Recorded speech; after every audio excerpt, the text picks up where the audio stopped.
Hello everyone. Today I want to tell you a special story about myself. My name is Pallavi, and most of my life English has been the one thing that make me feel small. I grew up in a city where English was nowhere on billboards or in movies, in the office where the important people worked. I couldn't see English anywhere, but in my school, I could read English, I could write English. But speaking was different. Speaking meant someone is watching, someone was waiting. And every time I opened my mouth in English, something happened. My mind went quiet. The words I knew disappeared. And I would stand there smiling without knowing what to do, saying nothing, while the moment passed without me. I remember the first time is really mattered. When I was very young, in a job interview for a company I had wanted to work for since I was a teenager. The interviewer was from another country and she spoke English. She asked me a simple question: can you tell me something about yourself? That is all. A question I had prepared for. A question I had answered in my bedroom mirror 20 times before the night.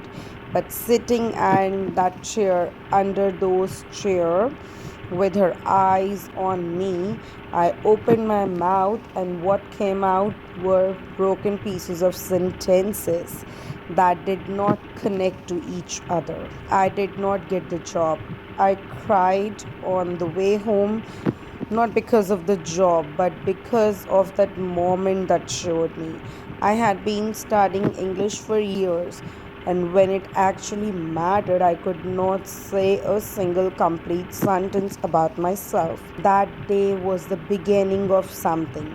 Not an immediate change because it does not work that way, but it was the day I started asking a different question. Not how do I learn more English? Why is the English I have learned not coming out when I need it?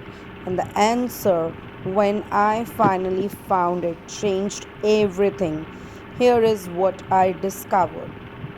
I want you to hear this very carefully because nobody told me this directly, and I believe it is the most important thing in this entire episode. For years, I had been building a library, vocabulary list, grammar rules, textbook exercises, all of it stored carefully inside my brain.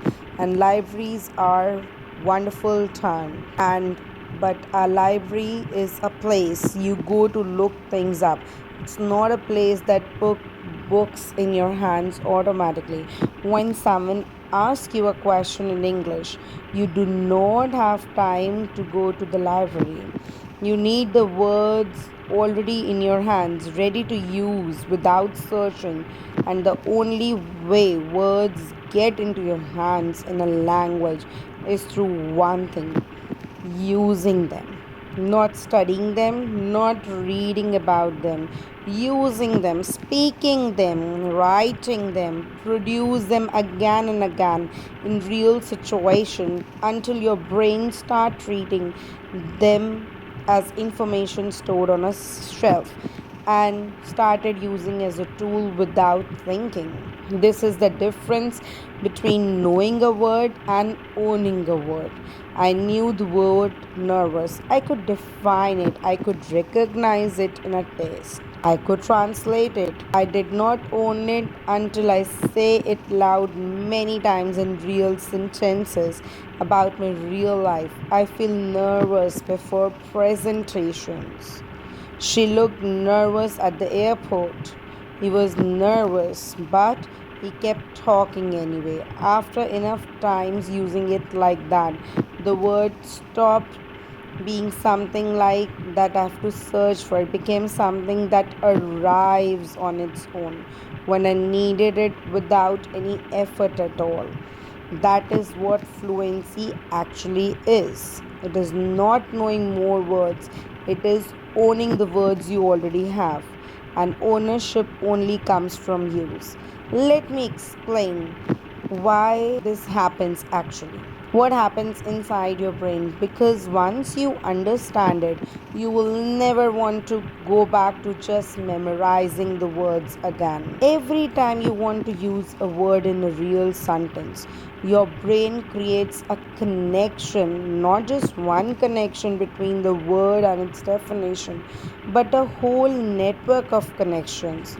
The word connects to the situation you were in, it connects to you, how it felt, it connects to what before it and what came after it in a sentence.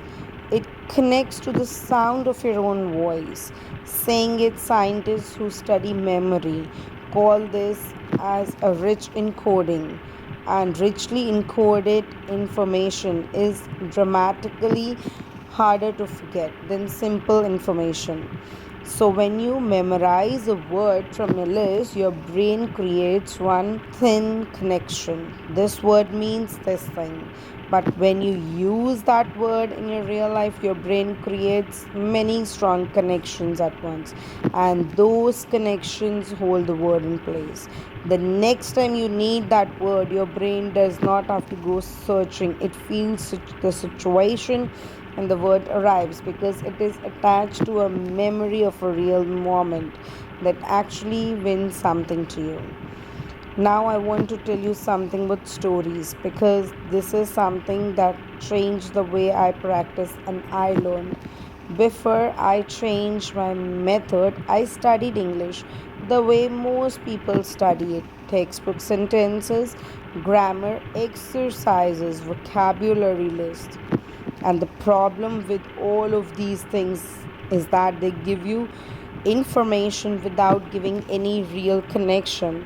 Your brain remember things that they feel real and forget things that are abstract. A sentence in a textbook about a person named Tom who goes to the market does not feel real to you. It is not your life. Your brain stores it lightly and loses it quickly. But a story is different. When you hear a story, your brain does something special. It puts you inside the experience. You feel what the person feels, you see what they see.